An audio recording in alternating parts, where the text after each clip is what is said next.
Chers frères et sœurs bien-aimés de Jésus-Christ, nous sommes donc en ce temps béni du carême, où le petit jeu de mots de car aime, parce qu'il faut aimer, car tu dois aimer, nous aider à nous mettre dans la bonne perspective de ce temps liturgique si important.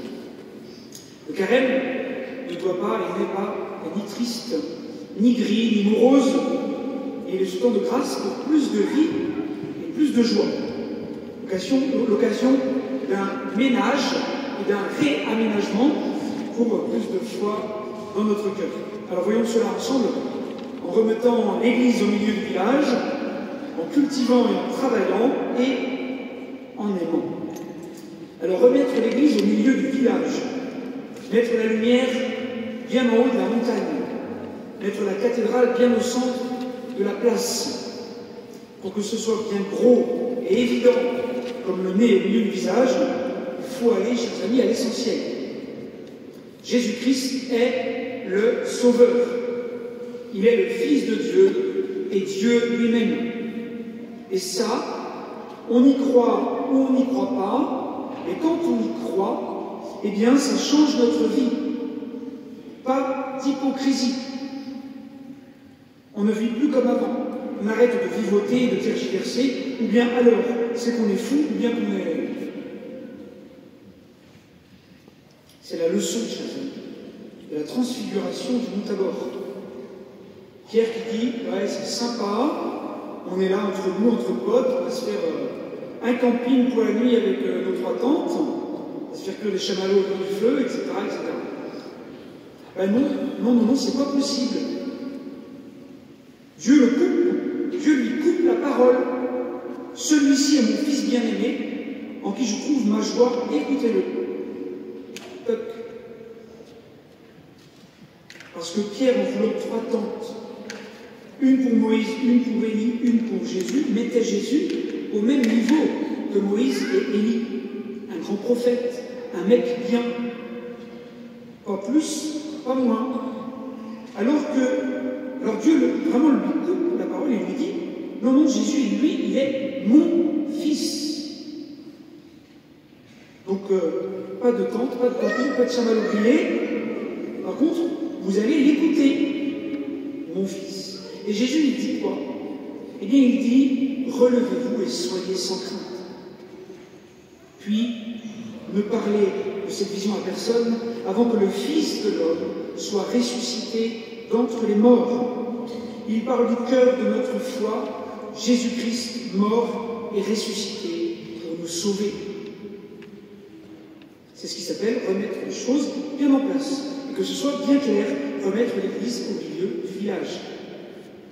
Et que ce soit clair pour nous tous. Jésus est Dieu vivant au milieu de nous. Et nous devons laisser sa lumière illuminer et transfigurer notre vie. Nous devons laisser Jésus transfigurer notre cœur, notre visage, pour avoir des gueules de ressuscité et non des faces de carême. Et pour cela, nous devons remettre Jésus au milieu de notre vie, chers amis. Le mettre à la première place, au cœur de notre cœur, comme l'Église au milieu du village et le sourire au milieu du visage. C'est à cela que sert le carême. Et c'est à cultiver et à travailler, chers amis. Deuxième chose, parce que ce temps de carême est certes un temps d'effort, un temps d'entraînement, un temps de combat, un temps où il faut cultiver et travailler, mais que ce soit bien dans la bonne perspective.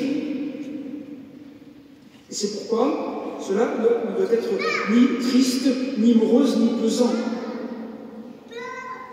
Comme le dit très joliment le père François Potez du diocèse de Paris, le but premier pendant le carême n'est pas d'abord d'arracher les mauvaises herbes du péché, mais c'est surtout de semer partout de belles fleurs de joie.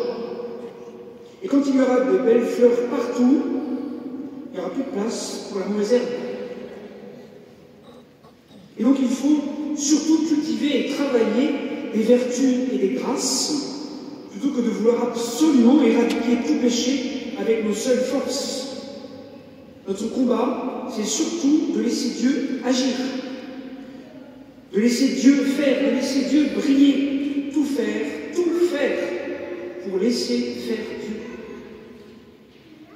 Nous ne pourrons pas supprimer les ténèbres, mais nous devons partout accueillir la lumière et la laisser briller dans tous les moindres recoins de notre cœur pour que la grâce de Dieu agisse en nous.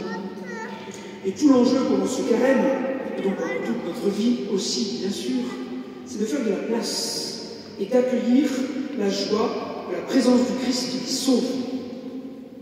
Tous nos efforts ne doivent exister que pour lui faire plus de place, lui laisser la première place.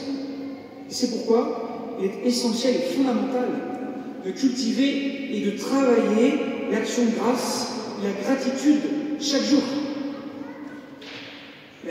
Comme l'année dernière, l'année prochaine, au carême 2024, nous reproposerons sur la paroisse le parcours du miracle de la gratitude qui change tellement les cœurs en bien.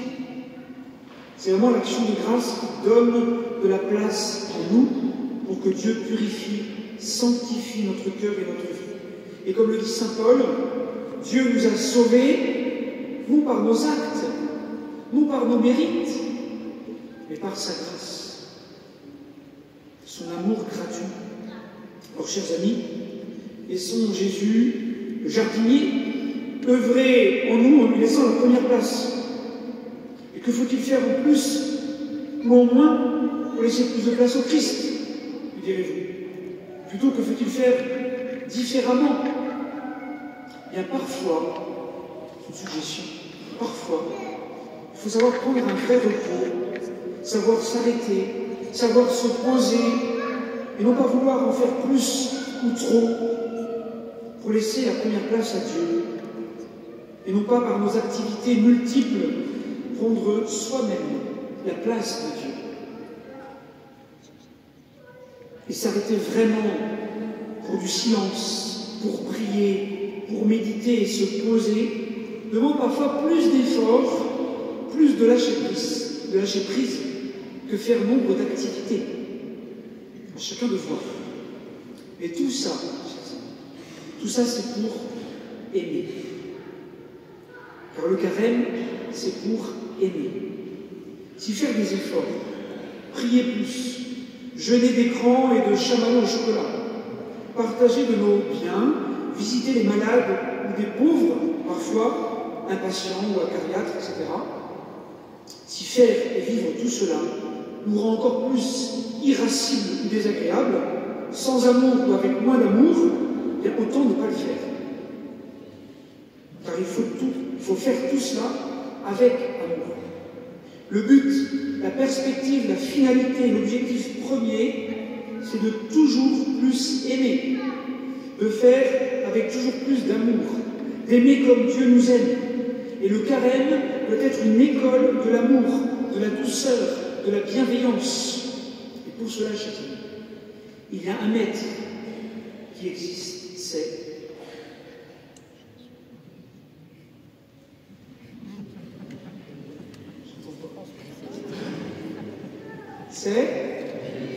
alors oui, Jésus, bien sûr. Et un saint connu. Saint François de Sales. Saint François de Sales. J'ai mis Saint François de Sales. On fêtait les 400 ans de sa mort, fin décembre, il y a peu, et à cette occasion, le pape François a fait un petit texte que je vous recommande. C'est court et c'est très pertinent. Il s'intitule « Tout est à l'amour ». C'est une phrase de Saint François de Sales, « Tout est à l'amour ». Vous trouvez le texte sur Internet, c'est facile. Et entre autres choses, plein de belles choses, Saint François souligne, il dit « C'est la charité et l'amour qui donnent le prix à toutes nos œuvres ». Et il précise « La question est de savoir où l'on trouve le plus d'amour. » Dans ce que nous avons à faire, où l'on trouve le plus d'amour. Mes chers amis, ne nous trompons pas d'objectif. Le critère ultime, c'est l'amour. Nous serons jugés par Dieu à la fin de notre vie sur l'amour que nous avons donné. C'est par amour que Dieu nous sauve. Alors laissons-nous sauver dès maintenant par l'amour de Dieu. Et comme le dit de manière si belle et si forte saint Paul, notre Sauveur, le Christ Jésus, s'est manifesté. Il a détruit la mort il a fait resplendir la vie et l'immortalité par l'annonce de l'Évangile. Chers amis, laissons transfigurer par la lumière du ressuscité qui vient illuminer nos ténèbres. Tout à l'heure, à l'élévation du corps et du sang de Jésus sur l'autel, levons les yeux pour le regarder, pour l'adorer, et surtout prenons le temps de le laisser me regarder, le laisser m'illuminer, le laisser me ressusciter dès aujourd'hui, dès maintenant. Et demandons à la Vierge Marie, notre Mère, de nous aider à nous laisser aimer vraiment par son Fils, pour aimer à notre tour et rayonner de cet amour autour de nous. Je vous salue, Marie, pleine de grâce, le Seigneur est avec vous. Vous êtes bénie entre toutes les femmes, et Jésus, le fruit de vos entrailles, est béni. Sainte Marie, Mère de Dieu, priez pour nous pauvres pécheurs, maintenant et à l'heure de notre mort. Amen. Saint François de Sales, docteur de l'amour divin, priez.